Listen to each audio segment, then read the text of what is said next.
आपने निभाया है ऐसा साथ कोई निभा नहीं सकता। जेजेपी के चिरागों को अब कोई बुझा नहीं सकता। हौसलों के साथ मजबूती से खड़े रहेंगे हम, कोई तूफान आकर भी हमें हिला नहीं सकता। साथियों, इस सफर के अंदर 21 साल में डॉक्टर अजय सिंह चौटाला जी ने यह पौधा दिल्ली यूनिवर्सिटी के चुनाव में लगाया था। दिल्ली यूनिवर्सिटी से धीरे धीरे ये पौधा हरियाणा प्रदेश के प्रत्येक कॉलेज, पंजाब यूनिवर्सिटी के प्रत्येक कॉलेज, राजस्थान यूनिवर्सिटी के प्रत्येक यूनिवर्सिटी कॉलेज तक हमने पहुंचाया है। और इस 21 साल के सफर में जहां ये इंसो का पौधा आज फलदार पेड़ बना है, वहां जननायक जनता पार्टी के निर्माण में भी इसका बहुत बड़ा योगदान रहा है। आज मैं इस पंडाल में बैठे कई साथी देख रहा हूं, जैसे प्रदीप कह रहा था, मेरे को पार्टी ने चुनाव लड़ाया। एक नहीं, आज हम बात करते हैं जननायक जनता पार्टी के नए संगठन की, जो तीसरी बार बना है 4.5 साल में। 50% से ज्यादा पदाधिकारी आज इंसो के 21 साल के सफर में बढ़कर आए। और मैं ये आज विश्वास के साथ कह सकता हूं कि इस सफर के अंदर एक एक साथी ने जो मेहनत करी कॉलेज में संगठन खड़े करने की, आज की ये नई पीढ़ी जो यहां बैठी है, ये अगले 20-25 साल की नींव हम आज यहां रखकर जा रहे हैं। साथियों, कोई सफर छोटा नहीं होता। एक एक ईंट जोड़े मकान बनता है, और एक एक बूंद जब मिलती है तो समंदर जैसा विशाल बनता है। आज आपको मेहनत करनी है। और मैं तो आज दिग्विजय सिंह को कहूंगा, ये छात्र ओंकार रैली पे बस नहीं करनी। आपके पड़ोस के राजस्थान के अंदर अब कॉलेजों के, यूनिवर्सिटियों के चुनाव आने वाले हैं इस महीने के अंत तक। ये प्रतीक मेहरिया जी, युवा प्रदेश अध्यक्ष राजस्थान, यहाँ हमारे बीच में बैठे हैं। प्रतीक जी, इस टीम को आह्वान करो कि अगले 25 दिन राजस्थान के एक एक कॉलेज में जाकर कैंडिडेट उतारने का काम करे, और नवंबर के विधानसभा चुनाव की नींव को और मजबूत करने का काम करो। साथियों, जब घुसेंगे कॉलेजों में, नए योद्धा, नया वोटर आपके साथ जुड़ेगा, तभी जाके तो आपकी प्रोध मजबूत होगी। और मैंने देखा है एक एक वो साथी जो 2007 में मेरे साथ दिल्ली यूनिवर्सिटी में डोर टू डोर किया करता था, आज राजनीतिक तौर पर ही नहीं, राजनीतिक तौर से भी आगे बढ़कर आज हमारे साथी IAS IPS है, HCS HPS है, पड़ोस के राज्य में अफसर है, और तो और आज हमारे साथी अलग अलग इंस्टीट्यूट्स के अंदर, इंडस्ट्री के अंदर, कॉरपोरेशंस के अंदर, कॉरपोरेट्स के अंदर अपनी जगह बनाकर बैठे हैं। हमें खुशी होती है। आज ये साथी कई दिखे मेरे को, कोई लेक्चरर लगा हुआ है, कोई प्रोफेसर लगा हुआ है। ये इसलिए मुमकिन हो पाया कि इनकी आवाज कोई बना, उस आवाज ने संघर्ष किया, संघर्ष करके इनके अधिकारों की लड़ाई को लड़ने का काम किया। मुझे वो दिन भी याद है, इस मंडी से 4 किलोमीटर दूर जब पहली बार छात्र संघ चुनाव की बात आई, मेरा एडमिशन था गुरु जम्बेश्वर यूनिवर्सिटी में। मैंने जाके गेट के ताला लगा दिया, चाहे मैं सांसद था, ये पत्रकार साथी कवर करने आए थे। ताला लगाया, VC साहब का दिल्ली आगमन से जहाज पकड़ना था, और हमने ताला लगा के कसम खा ली कि अगर रिटर्न एश्योरेंस लेंगे तो वाइस चांसलर से लिखित तौर पे वाइस चांसलर के साइन पे करेंगे। रजिस्ट्रार आया, डीन आया, कहने लग गया कि VC साहब तो दिल्ली है। मैं कहा 4 घंटे बैठे रहेंगे, बुला लो, जब आश्वासन दोगे, ज्ञापन के तौर पे लोगे, तभी जाके दरवाजा खोलेंगे। साथियों, 4 घंटे बैठना पड़ा, और 4 घंटे में VC साहब एयरपोर्ट से निकले, ज्ञापन की रिसीविंग पे साइन किया, ईमेल कराकर हमारे पास पहुंचा, जब जाके गुरु जम्बेश्वर यूनिवर्सिटी का ताला खुला। ये दिग्विजय सिंह, जसविंदर खेरा, मंजू, ये 5 लोग इधर भूख हड़ताल पर बैठे। इनमें से तो कोई प्रत्यक्ष अप्रत्यक्ष चुनाव लड़ने के लिए नहीं मैदान में उतरा। अगर उतरा तो ये आपकी आवाज के लिए उतरे। भूख हड़ताल पे 5 दिन बैठे। 8 शर्तें थी, उन 8 शर्तों को लिखित में मैंने सरकार तक पहुंचाया और खुशी हुई कि 8 की 8 शर्तों को कोमा फुल स्टॉप भी चेंज नहीं किया। सरकार ने मानकर अप्रत्यक्ष चुनाव प्रदेश में कराने का काम किया। और आज प्रदीप कह रहा था कि चुनाव के लिए परमिशन दे दो। साथियों, आप छात्र संगठन हो, आप अपनी लड़ाई लड़ते हो। सरकार के अंदर बात करनी होगी, हम 10 हैं, हम वहां पर बात रखने का काम करेंगे। मगर अपनी मुहिम तो शुरू करो। आज मुहिम शुरू नहीं होगी तो आपकी बात को पहुंचाने का काम कौन करेगा? मैं एक चीज जरूर मानता हूं, समय समय पर अपनी बात को खुलकर रखना चाहिए। आज हम प्रदेश की बात करते हैं।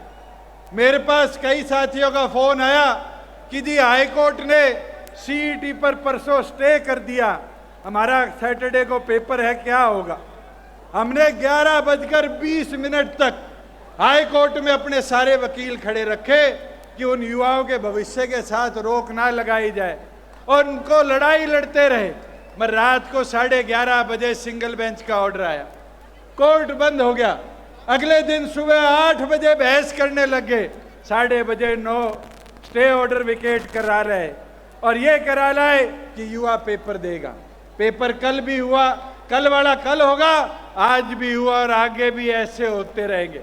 साथियों, ये लड़ाई है, ये लड़ाई आप लोगों की है। उस लड़ाई को लड़ना कानूनी तौर पे काम हमारा है और हम लड़ते रहेंगे। मगर समय समय पर वो लड़ाई, वो बात हमारे तक पहुंचानी भी तो जरूरी है। कोरोना था, 2 साल तुम सो गए थे कि चुनाव की बात ही नहीं करी। आज बात आई है और मैं ये वादा करता हूं, तुम शुरुआत करो। एक कॉलेज से, एक यूनिवर्सिटी से सरकार के तौर पर मंजूरी दिलवाकर प्रदेश में हम छात्र संघ चुनाव करवाने का काम करेंगे। साथियों, जहां पार्टी की बात है, हम 10 लोगों ने प्रदेश के अंदर बदलाव कितने लाने का काम किया। आज हम देखते हैं, आज हम सुनते हैं, आज हम करते हैं। आज कांग्रेस के साथी कहते हैं प्रदेश बर्बाद हो गया। ये हिसार के साथी बैठे, पूछो कितना बड़ा रनवे बन रहा है। देश का सबसे बड़ा अगर कोई एयरपोर्ट बनेगा 7200 एकड़ में, तो हरियाणा के इस हिसार की धरा पर बनेगा। क्या प्रदेश बर्बाद हुआ? हिसार शहर में आप आए हो, जाम की स्थिति थी। इस जाम से निजात मिलाने के लिए 700 करोड़ का एलिवेटेड पुल बनेगा, तो फायदा किसको होगा? हरियाणा प्रदेश के हिसार को। मैंने एक शुरुआत करी थी इसी हिसार से और उस समय सांसद था, कहता था फाटक मुक्त हरियाणा बनाएंगे, शुरुआत हिसार से करेंगे। आज तथ्यों के साथ कहता हूं, आज एक फाटक रह गया था, उसकी भी 15 दिन पहले मंजूरी आ गई और देश का पहला जिला होगा जो 100% फाटक रहित होगा। साथियों, नियत और काम करने की तो कोई कमी नहीं रहती। आज उठाकर देखो, 34,000 करोड़ का निवेश प्रदेश में आया। 34,000 करोड़ में कोई कंपनी प्रदेश छोड़कर नहीं भागी। कांग्रेस का शासन था, गोलियां चली, लाठियां बरसी, हीरो गई, होंडा गई, मारुति गई। क्या मारुति को वापिस नहीं लाए?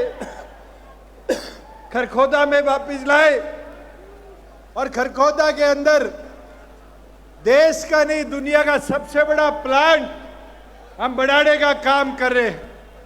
वहां कोई हजारों नहीं, मेरे को पहले अनुमान था कि 10-12 हजार गाड़ी साल की निकलेगी।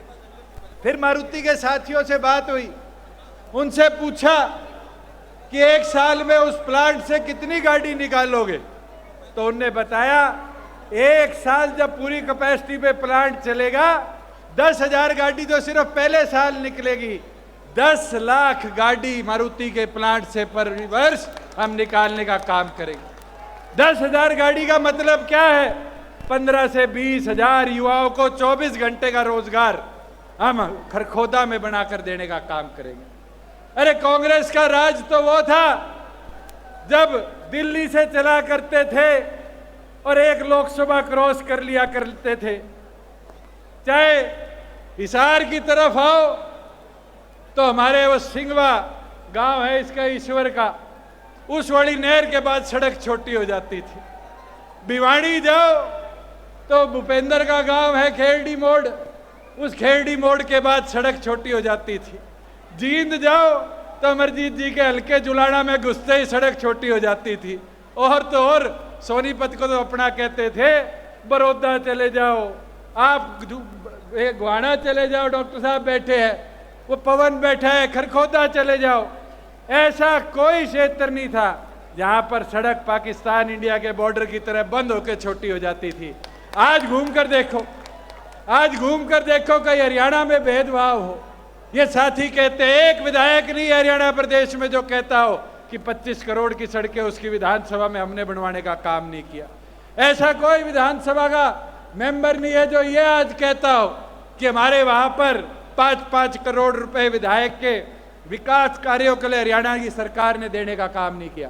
साथियों ये नीयत पे है और नीयत साफ थी। जब मुमकिन हो पाया हर 3 में से 1 राशन डिपो हमारी बहन को माता को मिलेगा। नीयत साफ थी, ये मुमकिन हो पाया कि हरियाणा प्रदेश की पंचायतों में हर दूसरा मेंबर, दूसरा सरपंच हरियाणा प्रदेश की एक माता बहन है। साथियों ये मुमकिन हो पाया जहां CAT के बराबर हमने HTET को करने का काम किया। साथियों ये मुमकिन हो पाया जो वादा हमारा था कि दूसरे जिले में जाकर HTET का पेपर नहीं देना पड़ेगा, हमने 50 किलो के अंदर अंदर 50 किलोमीटर के अंदर अंदर युवा साथियों के पेपर करवाने का काम किया। अनेक चीज है, एक एक विषय पर अगर चर्चा करें तो बहुत लंबा समय निकल जाएगा। पर साथियों एक चीज आपको बोल सकता हूं और बड़े प्यार से बोल सकता हूं, किसी एक अच्छे साथी ने लिखकर भेजी थी और पढ़ते पढ़ते बड़ा मजा भी आया। अब इसको ये पत्रकार साथी चलाए किसके प्रति ये तो मुझे पता नहीं, पर मैंने एक चीज सीखी है, नकारे हुए लोग, दुत्कारे हुए लोग बैकी बैकी बात करते हैं हजारों से हारे हुए लोग। साथियों आज उन लोगों को हम साफ कह सकते हैं कि लोगों ने चुनकर भेजा और नेक नियत और नेक सोच के साथ उन लोगों की आवाज बनकर विधानसभा के अंदर आप लोगों की लड़ाई करने का काम किया, युवाओं की लड़ाई करने का काम हो पाया कि हरियाणा प्रदेश के अंदर 75% आरक्षण युवाओं के लिए हमने आरक्षित करने का काम किया। और मुझे खुशी है कि वो आरक्षण के ऊपर जो स्टे था उसकी बहस शुरू हो चुकी। पिछले सोमवार मंगलवार को बहस थी और सोमवार से दोबारा बहस शुरू हो जाएगी। और ये मेरा वादा है इस महीने के अंत तक कानूनी प्रावधान पेच सारे खुलवाकर उस कानून को लागू कर कर हरियाणा प्रदेश के प्रत्येक रोजगार में 75% हिस्सेदारी आप जैसे बहनों भाइयों के लिए हम लाने का काम करेंगे। और एक चीज जरूर कहना चाहूंगा, दिग्विजय सिंह कह रहे थे कि कई लोग हमें क्या करते थे, कई लोग क्या करते थे, ये तो छोरों का टोल है, ये तो वानर सेना है।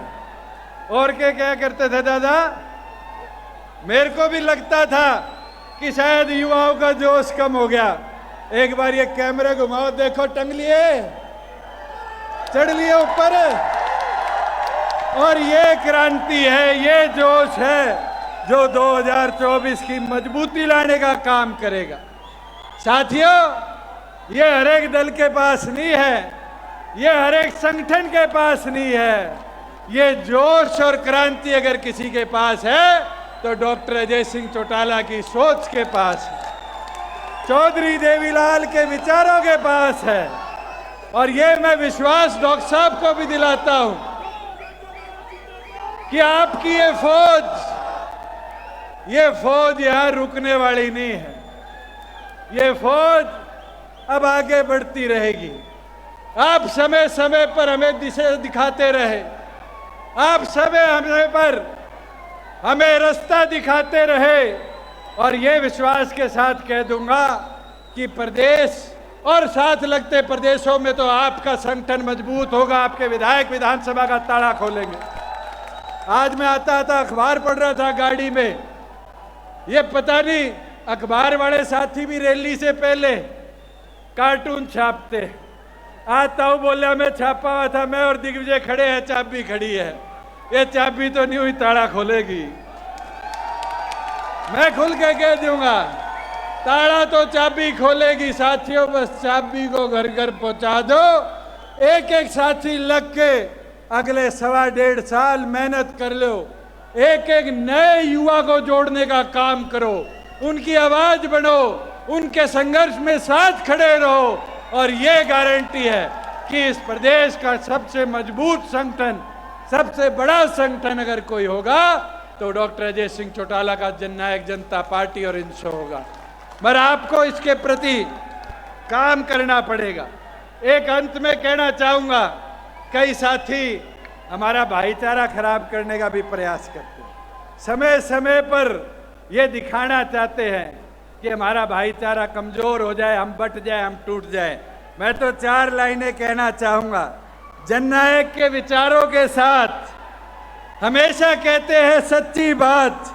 जोर से हाथ उठाकर बोलो, जय हरियाणा, जय मेवात। साथियों, उनके साथ एक एक साथी खड़ा है। मैं दोबारा पढ़ देता हूं। जननायक के विचारों के साथ हमेशा कहते हैं सच्ची बात।